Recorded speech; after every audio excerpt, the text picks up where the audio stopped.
Hello students, this is Professor Chandrabhushan from Mechanical Engineering Department at BVD University Lucknow. Today we are going to start fluid mechanics subject. तो student हम लोग previous lectures में pressure measuring instrument के बारे में discuss किया था, तो उसमें कुछ डिटेल में मैं बैलेंसिंग इक्वेशंस में पूरे एक्सप्लेन नहीं किया था। तो आज हम लोग प्रेशर मेजरिंग इक्विपमेंट के बारे में डिटेल में देखेंगे और उसका बैलेंसिंग इक्वेशंस कैसे लिखते हैं, जो कि मैनोमीटर में E2 मैनोमीटर के लिए, इंक्लाइंड मैनोमीटर के लिए, प्रेशर गेज के लिए, ये सारी चीज़ें हम लोग अच्छे से आज देखेंगे। तो ओके स्टूडेंट, तो pressure measuring instrument these are categorized into two types. Okay student, first is the manometers and second is the mechanical gauge. Okay, तो प्रेशर मेजरिंग डिवाइस जो मैनोमीटर एंड प्रेशर गेज को हम लोग further classify करते हैं। Manometer है classified है simply in two types. Simple manometers जो कि प्रेशर एट वन पॉइंट पर होता है स्टूडेंट, जो कि आप स्क्रीन पर मैं देख सकते हो, एक लेआउट डायग्राम मैं आपके सामने डिस्कस कर रहा हूँ। And second is the differential manometer जो कि प्रेशर डिफरेंस 2 पॉइंट पर मेजर करता है। Okay student, and simple manometer have classified है on the basis three types: a piezometer, U2 manometer, and single manometer, a single column manometer. And single column manometer have two types. First is a vertical and second is the inclined. Okay, and अभी मैं इन सब का diagram के साथ आपको मैं discuss करूँगा, जो कि आपके पूरे सिलेबस में जितना है उतना तक तो हम लोग डिस्कस करेंगे ही। Okay student, and second is the differential जो कि हम लोग pressure measure in difference between 2 point. Okay, and its classification is two die manometer, differential manometer, इन वाटेज E2 differential manometer, E2 manometer and micro manometer. And जो mechanical gauge manometers होते हैं उसको मैकेनिकल गेज बोलते हैं। एक्चुअल्स में इसको हम लोग डिवाइस में यूज करते हैं, जैसे Bourdon tube, pressure gauge, diaphragm, जो कि आप देखते होंगे कि प्रेशर मेजरिंग इक्विपमेंट, और वैलून प्रेशर गेज जो कि प्रेशर का वैलून में जो प्रेशर गेज मेजर करते हैं, या आप ऑटो के पीछे देखते हो सिलेंडर में जो डायफ्राम लगा रहता है प्रेशर गेज मेजरिंग इक्विपमेंट, वो मैकेनिकल गेज प्रेशर में आता है। ओके स्टूडेंट, अब इसका हम लोग पीजोमीटर का एक डायग्राम देखते हैं कि पीजोमीटर्स होते कैसे हम लोग मेजर करते हैं। तो आप देख रहे हो स्टूडेंट, एक हमारे पास टैंक है जो कि यहाँ पर हमको प्रेशर एट पॉइंट ए पर मेजर करना है। तो एट पॉइंट ए पर जो मेजर करना है स्टूडेंट, एट पॉइंट ए पर at one end the pipe connected with the tank. तो जो हाइट है स्टूडेंट यहाँ पर पॉइंट ए पर, लेटेस्ट वी कंसीडर है एच हाइट। ओके, तो जो पी ए की वैल्यू हो गई, आपको मालूम है कि प्रेशर हेड क्या होता है, रो जी एच। तो रो जी को हम लोग स्पेसिफिक ग्रेविटी मतलब ओमेगा से रिप्रेजेंट कर सकते हैं। तो इस फॉर्म में हम लोग इसको इस तरीके से लिख सकते हैं, P A equal to rho G H या ओमेगा एच। ओके स्टूडेंट, अब जैसे मान लीजिए आपको manometer at negative pressure gauge के भी हमको मेजर करना है। जैसे यहाँ पर हमारा एच की हाइट जो है वो देखिए ऊपर है, एबव द पॉइंट ए, लेकिन हमको अगर जैसे मान लीजिए पॉइंट ए अगर एबव है और नीचे की ओर अगर किसी स्लम टैंक में हमको प्रेशर मेजर करना है, तो उसको हम लोग बोलते हैं negative pressure by piezometer. Okay student, and second is the E2 manometer. E2 manometer में student the shape of the is U shape. तो एक्चुअल्स में स्टूडेंट जब E2 मैनोमीटर्स होते हैं उसमें डिफरेंट लिक्विड होते हैं, उसमें हम लोग क्या करते हैं, उसके थ्रू हम लोग मेजरमेंट करते हैं। जैसे मान लीजिए आपके पास कोई डिफरेंट लिक्विड है, जैसे मान लीजिए firstly we fill the oil, and second is the water, and third liquid we consider as a mercury। Okay, तो इन सब का हाइट जो होगा वो हमारा, जैसे मान लीजिए जो वाटर है उसकी हाइट हमारे H1 है, ऑयल है जो उसकी हाइट, और डिफरेंस फ्लूइड है उसकी हाइट H2 है, एंड जो मरकरी है उसकी हाइट H3 है। तो ऑब्वियस सी बात है कि इन तीनों फ्लूइड की प्रॉपर्टीज़ भी अलग होगी, डेंसिटी भी अलग होगी। तो इसका हम लोग जो specific gravity S1 S2 S3 के नाम से इस तरीके से कंसीडर। तो ये हमारा बेसिक जो हमारा इसमें हमारा, अब इसके इक्वेशंस हमको कैसे लिखते हैं, तो इसमें कुछ नोटेशन है। Writing the gauge equation at point A in the term of water के कॉलम। जैसे मान लीजिए यहाँ पर हमारे पास लेटेस्ट भी कंसीडर एक कॉमन हाइट एक्स मान लिया। अब हमको पॉइंट ए पर हमको प्रेशर मेजर करना है, जो कि E2 मैनोमीटर में 3 डिफरेंट फ्लूइड इसमें कंसीडर किया गया है। तो अब इसमें ये कुछ नोटेशन है, जैसे आप लोग बेसिक मैकेनिकल इंजीनियरिंग में आपको बताया गया होगा फर्स्ट ईयर में कि वर्क ऑन द सिस्टम होता है। तो स्टूडेंट हम साइन कन्वेंशन निगेटिव लेते हैं, बाय द सिस्टम होता है पॉजिटिव देते हैं। तो इसी तरीके से जो pressure increase vertical downward direction में रहता है उसको हम लोग पॉजिटिव कंसीडर करते हैं, और जो वर्टिकल अपवर्ड डायरेक्शन में रहता है वहाँ पर हम लोग साइन कन्वेंशन निगेटिव लेते हैं। तो इस डायग्राम को आप देखिए, अपवर्ड डायरेक्शन में जो ऊपर की ओर जाएंगे तो क्या हो जाएगा स्टूडेंट पॉजिटिव, और जो नीचे की ओर आएंगे तो उसका लिए हमारे क्या हो जाएगा निगेटिव साइन का। तो यहाँ पर हम लोग पी ए पॉइंट पर हम लोग यहाँ पर प्रेशर मेजर करना है, इसका इक्वेशंस बैलेंसिंग हम लोग लिखेंगे H into rho, H into omega. H into omega का मतलब एच हाइट और into omega plus S1 H1। तो this is the H1 height, okay student, and plus X2 yes, और ये जो हाइट है X2, ओके स्टूडेंट। तो this is the left hand limb, and एक अब राइट हैंड लिम का हमको इसका प्रेशर मेजरमेंट करना है। तो यहाँ पर देखिए राइट हैंड लिम में अब हम क्या करेंगे, नीचे से ऊपर की ओर जा रहे हैं, तो ये सब हमारे लिए क्या होगा साइन कन्वेंशन निगेटिव होगा। ओके, अभी तो हम लोग लेफ्ट लिम के बारे में हम लोग जो ये लिखे हैं लेफ्ट लिम के लिए हम लोग ऊपर से नीचे आ रहे थे, तो हम लोग सब पॉजिटिव लिखे। अब हम लोग क्या कर रहे हैं, बॉटम से ऊपर की ओर जा रहे हैं, तो वहाँ पर हमारा क्या होगा साइन कन्वेंशन निगेटिव होगा। तो यहाँ पर देखिए जो हमारा X1 इसकी जो हाइट क्या है स्टूडेंट, यहाँ पर X1 है, H1 है, प्लस H2 है। तो यहाँ पर हमारी जो अब यहाँ पर H2 एक फ्लूइड है, और minus H3 into X3 is the specific gravity of the fluid 3 equal to 0। तो we write the simple equation for balancing equation for the E2 manometer. तो इसको हम लोग सिंप्लीफाई करेंगे तो HA की वैल्यू हमको मालूम चल जाएगी इन the term of water column.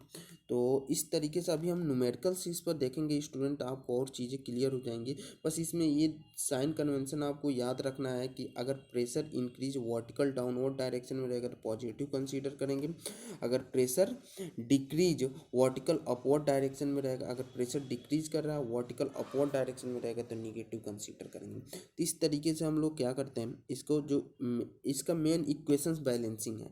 अभी हम लोग न्यूमेरिकल्स इसमें देखेंगे स्टूडेंट, आपको और अच्छे से चीज़ें क्लियर हो जाएंगी। ओके, तो अब नेक्स्ट हम लोग देखते हैं कि वर्टिकल सिंगल कॉलम मैनोमीटर। तो आप डायग्राम में ही देख सकते हो वर्टिकल सिंगल कॉलम मैनोमीटर मतलब सिंगल वन पॉइंट पर हम लोग जो प्रेशर मेजर करते हैं। जैसे मान लीजिए पॉइंट ए है और यहाँ पर एटमॉस्फेरिक प्रेशर इज ओपन, तो ऑब्वियस ही बात है वहाँ पर प्रेशर इज शुड बी 0। तो इसका भी हम लोग इक्वेशंस इस तरीके से राइटिंग जैसे equations in the term of water column के फॉर्म में इस तरीके से लिख सकते हैं। और नेक्स्ट आता है स्टूडेंट हमारे पास inclined single column manometer. Okay, inclined single column manometer one point have a fixed end second point को हम लोग किसी इंक्लाइंड एंगल थीटा से अगर इंक्लिनेशन रहता है तो उससे हम लोग single inclined single column manometers actuals में स्टूडेंट ये अपने डिफरेंट एप्लीकेशंस के लिए डिफरेंट पर्पज़ के लिए इसका हम लोग यूजेस करते हैं। तो this is the single inclined column manometers. Okay, इसका हम लोग इक्वेशन से ऑब्वियस ही बात है, कोई एंगल थीटा है तो वो इंक्लिनेशन एंगल्स को इस तरीके से तो डायरेक्ट लिख नहीं सकते। अगर कोई भी हमारे पास जैसे आप इंजीनियरिंग मैकेनिक्स में स्टूडेंट आप देखे होंगे कि कोई एंगल अगर फोर्स से किसी एंगल थीटा पर एक्ट रहता है तो उसका हम लोग रिजोल्यूशन कर लेते हैं, उसको हम लोग कंपोनेंट रिजॉल्व कर लेते हैं। इसी तरीके से सिमिलर यहाँ भी हम लोग फ्रॉम द हॉरिजेंटल एक्सिस हम लोग थीटा को क्या करेंगे कंपोनेंट रिजॉल्व करके कॉस एंड साइन के कंपोनेंट में ब्रेक कर देंगे। तो वर्टिकल डायरेक्शन में होगा तो हम लोग साइन कंसीडर कर लेंगे, और जो हॉरिजेंटल डायरेक्शन में होगा उसको हम लोग कॉस्ट थीटा। तो इसी तरीके से सिमिलरली हम लोग ये जो यहाँ पे इक्वेशंस बैलेंसिंग लिख रहे हैं स्टूडेंट, इसके लिए एच ए के पॉइंट ए के लिए, तो H A equal to delta H S M is the specific gravity of the mercury and S1 is the जो भी हमारा लिक्विड S1 है उसका। तो उसके लिए हमारे पास ये जो डिफरेंस है S1 minus S1 SM minus S1 plus L काश L sine theta plus SM minus H1 S1। This is the equation number, जिस मान लीजिए आप 1 पुट कर लीजिए। या अब इसके लिए हमको फिर से delta H is a very small, तो then we neglecting the delta H, the final value of H W equal to L sine theta S M minus H1 S1। तो फाइनल वैल्यू हमको एच ए के form में इस तरीके से मिल गया। तो यहाँ से हम इस तरीके से एक बैलेंसिंग इक्वेशंस निकालें, लेकिन बेसिकली आपको इतना कॉम्प्लिकेटेड प्रॉब्लम इस तरीके से नहीं आपको एग्जाम में पूछा जाएगा, जो बेसिक है। और अभी मैं न्यूमेरिकल से आपको चीज़ें क्लियर, बेसिकली स्टूडेंट आपको इसमें मैं इस वीडियो बनाने का मेरा ये मोटिव कि आपको इसमें बैलेंसिंग इक्वेशंस लिखना मालूम चल जाए और डिफरेंट डिफरेंट टाइप के जो मैनोमीटर से उसका आपको स्ट्रक्चर मालूम चल जाए। जैसे अभी हम लोग डिफरेंशियल मैनोमीटर्स में हम लोग देख रहे हैं कि 2 piezometer differential manometer, inverted E2 mano differential, inverted का मतलब कि जो E2 जो मैनोमीटर है उसी का हम लोग रिवर्स है डायरेक्शन में। जैसे मान लीजिए यहाँ पर देखिए, यहाँ पर इस डायग्राम में आप देख सकते हैं point A and point B. तो यहाँ पर structure is inverted, it is an equivalent to 2 piezometer connected to the top. Okay, यहाँ पर जो भी हाइट h है वहाँ पर हम लोग पॉइंट ए पर पॉइंट 2 पर, इसीलिए इसका नाम दिया गया inverted E2 differential manometer. Actually में जो दो पॉइंट के बीच का डिफरेंस प्रेशर हमको मेजर करना रहता है, इसलिए हमको E2 डिफरेंशियल मैनोमीटर इसका नाम दिया गया। इसीलिए इसका नाम सिंपल मैनोमीटर नहीं दिया गया, क्योंकि सिंपल मैनोमीटर वी कंसीडर्ड है only single point pressure measurement. Okay, तो यहाँ पर this is the basic equations we write down. तो इस तरीके से हमारे पास E2 मैनोमीटर्स में देखें। फिर से हमारे पास pressure gauge and pressure mechanical gauge जो है, तो the pressure measuring device make use an elastic element which is an also known as pressure responsible element. This device operate in the following principle. Okay student, तो जो हमारा pressure measuring equipment था वो pressure manometer जो basic principle पर work करता है। The manometer are defined as the device use to measuring the pressure at point A in a fluid by balancing the column of fluid by the same or another column of the fluid. They are classify have the 2 types. Actually में student मैं आपको previous lectures में ही बताया था कि यहाँ पर pressure difference को हम लोग मेजर करते हैं, जो कि एक कॉलम, जो वर्टिकल कॉलम जो डिस्कस कर रहे थे, जैसे मान लीजिए E2 मैनोमीटर से, जैसे इसी डायग्राम में आप देख सकते हो, तो यहाँ से हमारे पास एक लेफ्ट लिम्ब है और एक राइट लिम्ब। जो भी हमारा कॉमन हाइट रहता है वहाँ से एक सेक्शन लाइन ड्रॉ करते हैं, जो कि हमारे लिए 0 हो जाता है। और पहले हम लेफ्ट लिम्ब से हमारे पास जो अगर ऊपर से नीचे आ रहे हैं तो पॉजिटिव कंसीडर करेंगे जो भी साइन करेंगे, और नीचे से ऊपर जाएंगे तो हम लोग निगेटिव का।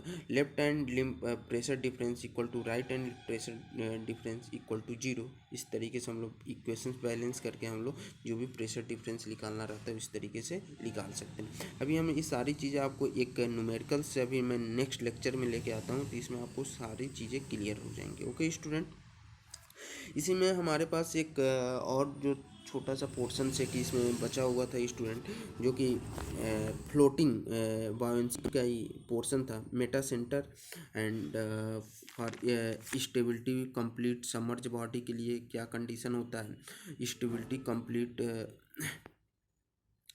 अनस्टेबल इक्विलिब्रियम कब होता है, न्यूट्रल इक्विलिब्रियम क्या होता है। तो मेटा सेंटर मैं आपको डिस्कस किया था डायग्राम के, फिर से इसमें भी हम इसमें देख सकते हैं इस वीडियो के माध्यम से।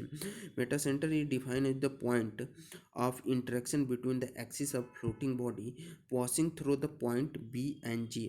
What is B point buoyancy, B is the buoyancy and G is the center of gravity at a vertical line passing through the new center of buoyancy is B1। जो कि हमारा सेंटर ऑफ buoyancy ऑब्वियस सी बात है, कोई न कोई इसका disturbance करेंगे तो सेंटर ऑफ buoyancy हमको B1 मिल जाएगा।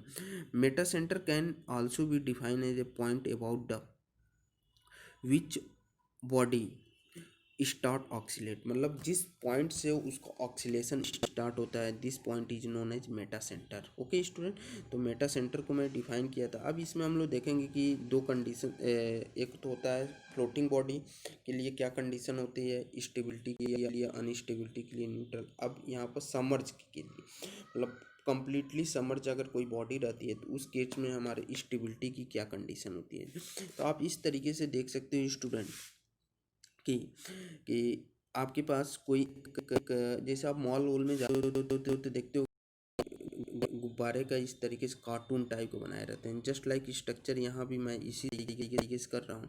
एक बालून है जिसमें इसमें सेंटर ऑफ बायोंसी यहाँ पर दिखाया है जो कि फोर्स एक्ट हो रहा है और इसका वेट नीचे, सेंटर ऑफ ग्रेविटी नीचे एक्ट हो रहा है। तो फॉर स्टेबिलिटी के कंडीशन में इसको अगर मैं हीट करूँगा तो आप देखते हो कि फिर से वो क्या होता है, रिवर्स ओरिजिनल शेप में आ जाता है। तो फॉर स्टेबिलिटी के कंडीशन में बी एबव जी, मतलब centre of buoyancy is always above the centre of gravity.